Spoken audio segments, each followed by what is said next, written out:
লাইলাতুল কদর কবে বলেন তো? কি বললাম?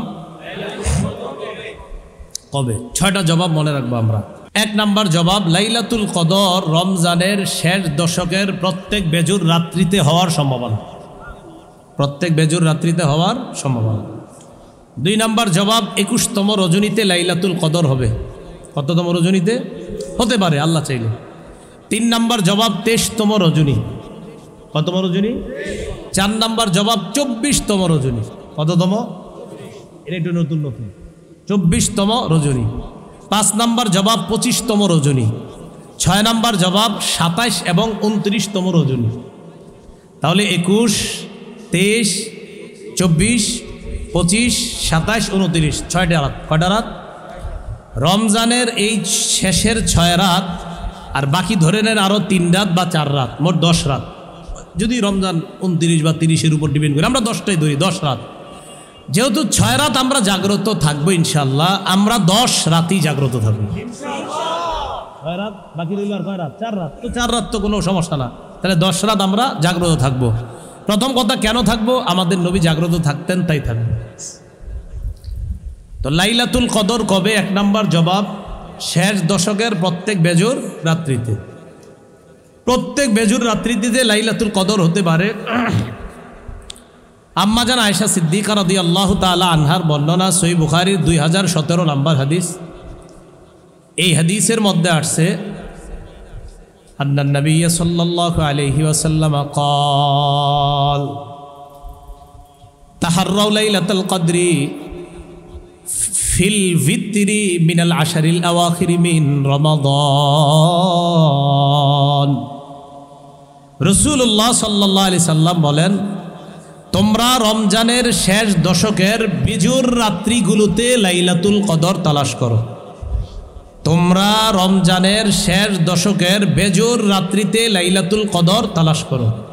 এখন আপনাদের কাছে আমার আবদার, আমরা সবাই এই রমজানে শেষ দশকের প্রতিটা বেজুর রাত্রিতেই লাইলাতুল কদরের আশায় জাগ্রত থেকে আল্লাহর কাছে শুধু দোয়া করব, ইবাদত করব, মানে ইবাদতে কাটিয়ে দিব লাইলাতুল কদর পাওয়ার আশায়। তাহলে শেষ দশের প্রতি বেজুর রাত্রে আমরা লাইলাতুল কদর পাওয়ার আশা করব। এ হলো একটা জবাব। দ্বিতীয় জবাব, 21তম রজনী। আবু দাউদ শরীফের 1381 নাম্বার হাদিস। এই হাদিসের বর্ণনাকারী আব্দুল্লাহ ইবনে আব্বাস রাদিয়াল্লাহু তাআলা আনহুমা। আর আব্দুল্লাহ ইবনে আব্বাস রাদিয়াল্লাহু তাআলা আনহুমা আনিন নবী সাল্লাল্লাহু আলাইহি ওয়াসাল্লাম قال ইলতামিসুহা ফিল আশারিল আওয়াখির মিন রমাদান ফি তাসিআতিন তাবকা।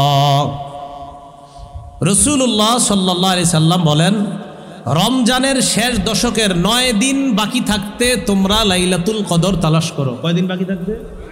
9 দিন বাকি থাকলে কততম রাত হয়? 21তম। শেষ দশকের 9 দিন বাকি থাকতে লাইলাতুল কদর তালাশ করো, তাহলে 21তম রাত। তাহলে প্রথম জবাব প্রতি বেজুর রাত। দ্বিতীয় জবাব পাইলাম আমরা 21তম রজনীতে লাইলাতুল কদর হতে পারে। 3 নাম্বার জবাব 23তম রাত। মুসলিম শরীফের 2665 নাম্বার হাদিস। এই হাদিসের বর্ণনাকারী আব্দুল্লাহ ইবনে উনাইস রাদিয়াল্লাহু তাআলা আন, তিনি বলেন, রাসূলুল্লাহ সাল্লাল্লাহু আলাইহি সাল্লাম ইরশাদ করেন, উরিতু লাইলাতাল কদরি সুম্মা উনসিতুহা। নবীজি বলেন, লাইলাতুল কদর আমাকে দেখানো হয়েছে, লাইলাতুল কদরের ব্যাপারে আমাকে জানানো হয়েছে। সুম্মা উনসিতুহা, এরপর আমাকে ভুলিয়ে দেওয়া হয়েছে, এরপর আমি ভুলে গিয়েছি। লাইলাতুল কদর কবে এটা আমাকে জানিয়ে দেওয়া হয়েছে, অতঃপর আমাকে ভুলিয়ে দেওয়া হয়েছে, আমি ভুলে গিয়েছি। এরপর আল্লাহ নবী বলেন, আরানি সবিহাতাহা আসজুদু ফি মাইন ওয়া তিন। আমি দেখলাম লাইলাতুল কদরের পরের সকালটা এমন, আমি পানি এবং মাটির মধ্যে সেজদা দিতেছি, পানি এবং কাদা মাটির মধ্যে সেজদা দিচ্ছি। নবীজি বলেন, আমাকে লাইলাতুল কদর দেখানো হয়েছে। লাইলাতুল কদরের সকালটা ছিল এমন যে আমি মাটি, কাদা মাটি আর পানির মধ্যে সেজদা দিচ্ছি। তাহলে বোঝা গেল লাইলাতুল কদরের রাত্রিটা বৃষ্টি স্নাত রাত ছিল, বৃষ্টি হয়েছে রাতে। সকালবেলা রসুল সাল্লাল্লাহু আলাইহি সাল্লাম দেখলেন যে আমি মাটি এবং পানির মধ্যে সেজদা দিচ্ছি। বর্ণনাকারী আব্দুল্লাহ ইবনে উনাইস বলেন, কয় আমার মনে আছে মুতিরনা লাইলাতা সালাসি ওয়া ইশরিনা, এক রমজানে 23তম রজনীতে বৃষ্টি হয়েছে। কততম রজনীতে? ফাসাল্লা বিনা রাসূলুল্লাহ সাল্লাল্লাহু আলাইহি ওয়াসাল্লাম, নবীজি আমাদেরকে ফজরের নামাজ পড়াইলেন। পড়ানোর পর যখন রসুল ফিরে যাচ্ছে বাসায়, আমি তাকিয়ে দেখলাম ওয়া ইন্না আসারাল মাই ওয়া তিন আলা জাবহাতিহি ওয়া আনফিহি, আমি তাকায় দেখলাম মাটি এবং পানির চিহ্ন রসুলের কপাল এবং নাক মুবারকের মধ্যে দেখা যাচ্ছে। নবীজি বলছিলেন, আমি দেখলাম যে আমার লাইলাতুল কদর আমাকে দেখানো হয়েছে, সকালটা ছিল এমন যে আমি মাটি এবং পানির মধ্যে সেজদা দিচ্ছি, তবে আমি জানি না আমাকে ভুলিয়ে দেওয়া হয়েছে এটা কোন রাত। বাকি সাহাবী বলেন, কয়েক বছর এমন হয়েছে যে 23তম রজনীতে বৃষ্টি হয়েছে। বৃষ্টি হওয়ার পর পরের দিন ফজর যখন রসুল পড়াইলেন, পড়ানোর পর যখন বাসায় যাচ্ছে, তাকায় দেখলাম রসুলের কপাল আর নাক মুবারকের মধ্যে কাদা, মাটি আর পানির চিহ্ন দেখা যাচ্ছে। এখান থেকে বোঝা যায় লাইলাতুল কদর 23তম রজনীতে হতে পারে। 4 নাম্বার জবাব, লাইলাতুল কদর 24তম রজনীতে হতে পারে। সহিহ বুখারীর 2022 নাম্বার হাদিস।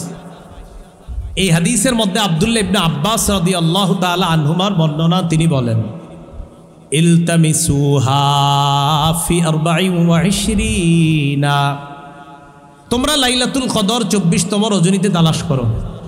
আমি আপনাদেরকে বলবো, পৃথিবীর সবচেয়ে শ্রেষ্ঠ তাফসির কারক এই কথাটা বলছেন, সহিহ বুখারীর 2022 নাম্বার হাদিস, যে তোমরা 24তম রজনীতে লাইলাতুল কদর তালাশ করো।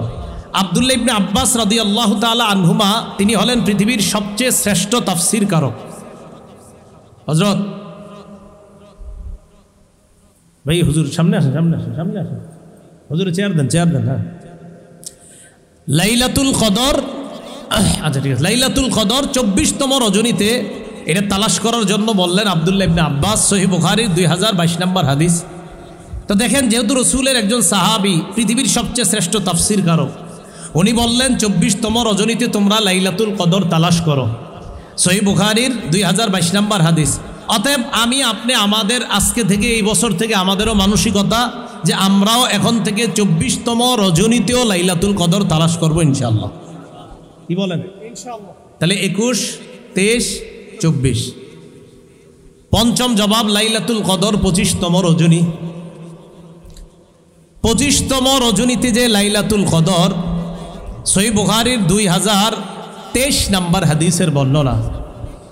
এই হাদিসের মধ্যে উবাদা ইবনু সামিত রাদিয়াল্লাহু তাআলা আনহুর বর্ণনা, তিনি বলেন, খরাজান নবী সাল্লাল্লাহু আলাইহি ওয়াসাল্লাম লিউখবিরানা বিলাইলাতিল কদর, রসুল আমাদের সামনে বের হলেন আমাদেরকে লাইলাতুল কদরের ব্যাপারে জানানোর জন্য। দেখেন কি বলে, রসুল আমাদের কাছে আসলেন আমাদেরকে লাইলাতুল কদরের ব্যাপারে জানানোর জন্য। তার মানে কবে লাইলাতুল কদর এটা আমাদেরকে রসুল বলে দিবেন, এটা বলার জন্য নবীজি বের হয়েছেন। সুবহানাল্লাহ। মানে বলেই দিবেন অমুক তারিখে লাইলাতুল কদর, এটা বলার জন্য বের হয়েছে। ঘটনাচক্রে ফাতালাহা রাজুলানি মিনাল মুসলিমিন, মুসলমানদের মধ্যে 2 ব্যক্তি ঝগড়া শুরু করছে। মুসলমানদের মধ্যে 2 ব্যক্তি ঝগড়া শুরু করছে। তো রসুল আসছে, আসার পর নবীজি বলেন, খরজতু লিউখবিরাকুম বিলাইলাতিল কদর ফাতালাহা ফুলানুন ওয়া ফুলান, আমি তোমাদের সামনে এসেছিলাম লাইলাতুল কদরের ব্যাপারে বলার জন্য, তবে ওমকে ওমকে ঝগড়া করার কারণে ফারুফিআত, আমার মনে ছিল লাইলাতুল কদরটা কবে, তবে তারা 2 জন যে ঝগড়া করছে না, এই ঝগড়ার মুহূর্তে লাইলাতুল কদরের ব্যাপারটা আমার থেকে উঠিয়ে নেওয়া হয়েছে, আমাকে ভুলিয়ে দেওয়া হয়েছে। তবে নবীজি শেষে বলেন, আসা আইয়াকুনা খায়রান লাহুম, আমি আশাবাদী, আইয়াকুনা খায়রান লাকুম, এই যে লাইলাতুল কদর ভুলিয়ে দেওয়া হয়েছে, এটার মাঝেই তোমাদের জন্য কল্যাণ। না, আবার বুঝেন হাদিসটা, আবার বুঝেন। রসুল বললেন লাইলাতুল কদরের ব্যাপারে বলার জন্য আমি এসেছিলাম, তবে 2 জন ঝগড়া করেছে, তাই লাইলাতুল কদরের ব্যাপারটা আমার থেকে উঠিয়ে নেওয়া হয়েছে, ভুলিয়ে দেওয়া হয়েছে। তবে এই ভুলিয়ে দেওয়াটাও আমি আশা করি এটাই তোমাদের জন্য কল্যাণ। কি কল্যাণ বলেন তো? কল্যাণটা হলো এই, আমরা তো বাঙালি, যদি জানতাম নিশ্চিতভাবে যে 21তম রাত্রিতেই লাইলাতুল কদর, পরে আমরা আর কোনোদিন জাগতাম না, আমরা খালি 21তম রাত্রিতে জাগতাম, ঠিক না? তো কল্যাণটা কি? যে আমার নবীরে যেহেতু ভুলিয়ে দেওয়া হয়েছে, তাই এতটুকু কল্যাণ জানলাম যে অন্তত লাইলাতুল কদর পাওয়ার আশায় 6টা রাত আমরা জাগ্রত থেকে ইবাদত করব। এর মাঝে একদিন তো লাইলাতুল কদর পেয়েই যাব, আর বাকি দিনের ইবাদতের সওয়াবও তো পেয়ে যাব। তাহলে কল্যাণ না অকল্যাণ? এরপর রাসূল সাল্লাল্লাহু আলাইহি সাল্লাম বলেন, ফালতামিসুহা ফিত্তাসিআ ওয়াস-সাবিআ ওয়াল খামিসা। তোমরা লাইলাতুল কদর 29তম রজনীতে তালাশ করো, 27তম রজনীতে তালাশ করো, 25তম রজনীতে তালাশ করো। 29, 27, 25। এই হাদিস থেকে আমরা 25তম রজনীর দলিলটা নিলাম। 25তম রজনীতে লাইলাতুল কদর হতে পারে। তাহলে 21, 23, 24, 25। শেষ জবাব লাইলাতুল কদর 27 হতে পারে, 29 হতে পারে। এটা এই হাদিস থেকেও জানছি আমরা, তারপর আলাদা একটা হাদিস জানছি। আবু হুরায়রা রাদিয়াল্লাহু তাআলা আনহুর বর্ণনা, মুসনাদে আহমদ কিতাবের নাম 10,734 নম্বর হাদিস। এই হাদিসের মধ্যে তিনি বলেন, লাইলাতুল কদরি লাইলাতুন সাবিআহ আও তাসিআতু ওয়া 20। লাইলাতুল কদরটা 27তম রজনীতে অথবা 29তম রজনীতে। বলেন তো কত? 27 অথবা 29তম। সবগুলা হাদিস মিলানোর পর আমরা বুঝতে পারলাম 21 লাইলাতুল কদর হতে পারে, 23 হতে পারে, 24 হতে পারে, 25 হতে পারে, 27 হতে পারে, 29 হতে পারে। কবে হবে আল্লাহ জানে। বাস আমরা লাইলাতুল কদর পাবই এই নিশ্চয়তা নিয়েই 6 রাত ইবাদত করব। করার পর এরপর অন্যদেরকে আমরা বলবো, ভাই যেহেতু 6 রাত ইবাদত করেছি, অতএব আমি লাইলাতুল কদর পেয়ে গেছি। ঠিক আছে না? এটার প্রতি রাতে আল্লাহর কাছে দোয়া করা, আল্লাহ আপনি আমার ভাগ্যে খারাপ কিছু থাকলে এটা মুছে দেন, এটা দূর করে দেন, আল্লাহ ঝুলন্ত যে খারাপ ভাগ্যগুলো আছে এগুলো সরায়া দেন, এই জাতীয় দোয়া আল্লাহর কাছে বেশি করা। আমাদের দেশে আমরা 27তম রজনীকে ধরে বসে থাকি সবাই সাধারণত। এটার একটা কারণ আছে। 27তম রজনীরও আলাদা গুরুত্ব হাদিসে বর্ণনা করা হয়েছে, মানে আলাদা ফজিলত বর্ণনা করা হয়েছে। তো এই জন্য অনেকে 27তম রজনীর এটা ধরে বসে থাকে। এটা আসলে ঠিক না। 27তম রজনী ধরে বসে থাকাটা ঠিক না। এটা আমরা করব না ইনশাআল্লাহ। তারপর হাদিসগুলো শুনে নিই। মুসলিম শরীফের 1671 নম্বর হাদিস। এই হাদিসের বর্ণনাকারী উবাই ইবনে কাব রাদিয়াল্লাহু তাআলা আনহু বর্ণনা, তিনি বলেন, লাইলাতুল কদরের ব্যাপারে উবাই ইবনে কাব বলেন, ইন্নী লা আ'লামুহা ওয়া আকসারু ইলমি হিয়াল লাইলা আল্লাতী আমারানা রাসূলুল্লাহ সাল্লাল্লাহু আলাইহি ওয়াসাল্লাম বিকিয়ামিহা। উবাই ইবনে কাব বলেন, লাইলাতুল কদরের ব্যাপারে আমার অনেক জানা, আমি অধিক বেশি জানি। লাইলাতুল কদরের ব্যাপারে আমার অনেক জানা আছে। লাইলাতুল কদর হলো সেই রাত যে রাতে জাগ্রত হওয়ার ব্যাপারে আল্লাহ নবী আমাদেরকে আদেশ করেছেন। উবাই ইবনে কাব বলেন, সেই রাত্রিটা হলো হিয়া লাইলাতু 27, সেটা হলো 27তম রাত। কততম রাত? এই হাদিসের কারণে তো আমাদের অনেকে আমরা বোধে বলে থাকি 27তম রাত। তাহলে বুখারীতে তো আসছে আপনার 21তম রাতের কথা, বুখারীতে আসছে 23তম রাতের কথা, বুখারীতে 24তম রাতের কথা আছে, বুখারীতে 25তম রাতের কথা আছে, বুখারীতে 27তম রাতের কথা আছে, বুখারীতে 29তম রাতের কথাও আছে।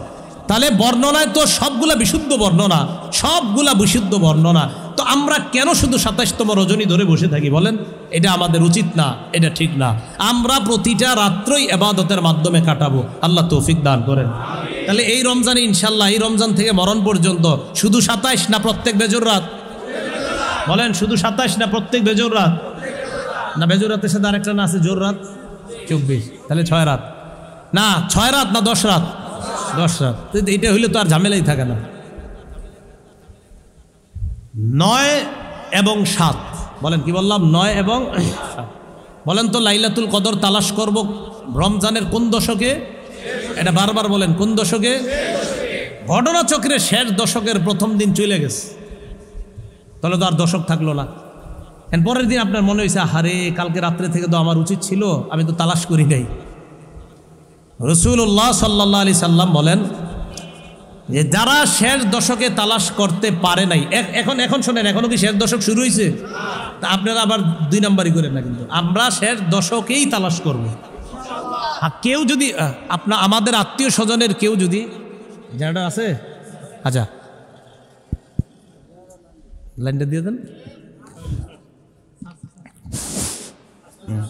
ঠিক আছে, ঠিক আছে। শেষ দশকে আমরা লাইলাতুল কদর তালাশ করব। শেষ দশকে আমাদের মধ্যে কেউ যদি লাইলাতুল কদর তালাশ না করে, যেমন আপনি আপনার কোনো বন্ধুকে ফোনে বললেন, কিরে শেষ দশকে লাইলাতুল কদর তালাশ করার জন্য গত রাত্রে জাগ্রত ছিলি, তো যদি বলে আহা আমার তো মনে নাই, কি বলতে পারে আমার, তাকে কি বলবেন? তাকে তখন মুসলিম শরীফের একটা হাদিস শোনাই দিতে হবে সান্ত্বনামূলক। মুসলিম শরীফের হাদিস, এই হাদিসের মধ্যে রাসূল সাল্লাল্লাহু আলাইহি সাল্লাম বলেন, ওনার সাহাবী আব্দুল্লাহ ইবনে ওমর রাদিয়াল্লাহু তাআলা আনহুমার বর্ণনা, তিনি বলেন রাসূলুল্লাহ সাল্লাল্লাহু আলাইহি ওয়াসাল্লাম ইরশাদ করেছেন, এটা আব্দুল্লাহ ইবনে ওমরের বর্ণনা, তিনি বলেন যে ইলতামিসুহা ফিল আশারিল আওয়াখিরি আও ফিত তিসইল আওয়াখিরি। এটার অর্থ হলো তোমরা লাইলাতুল কদর শেষ দশকে তালাশ করো অথবা শেষ 9-এ তালাশ করো। তাহলে কি পাইলাম? 10ও পাইলাম, আবার 9 এখন থেকে বলা যাবে না, এখন থেকে 10, এখন থেকে বললে আবার না 9 আছে। যদি কেউ ভুলে যায় তাকে বলবেন তুমি যেহেতু 10-এর কথা ভুলে গেছো, তো ঠিক আছে শেষ 9-এ লাইলাতুল কদর তালাশ করো। তাহলে কি বুঝলাম? শেষ 9-এ লাইলাতুল কদর তালাশ করা। মুসলিম শরীফের বর্ণনা, 2657 বর্ণনা। শেষ 9-এও যদি কেউ না পারে, শেষ 9 চলে গেল, 9 চলে যাওয়ার পরে আপনার এক বন্ধুরে ফোন দিয়েছেন, কি ব্যাপার লাইলাতুল কদর তালাশ করছো? তো সে বলল না। তখন তাকে বলবেন যেহেতু তালাশ করতে পারো নাই, তুমি এক কাজ করবা। কি কাজ? রাসূলুল্লাহ সাল্লাল্লাহু আলাইহি সাল্লামের সাহাবী আব্দুল্লাহ ইবনে ওমর বলেন, আন্না রিজালাম মিন আসহাবিন নবী সাল্লাল্লাহু আলাইহি ওয়াসাল্লাম উরু লাইলাতুল কদরি ফিস সাবইল আওয়াখির। রাসূলের এক দল সাহাবাকে স্বপ্নে দেখানো হয়েছে লাইলাতুল কদর শেষ 7 রাত্রে।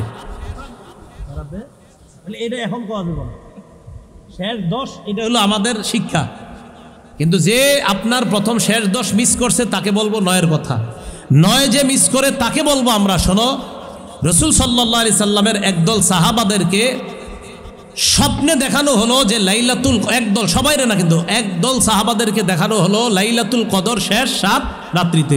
বাস আপনারাও প্রথম 3 রাত জাগেন না নাকি? না, এরকম না কিন্তু।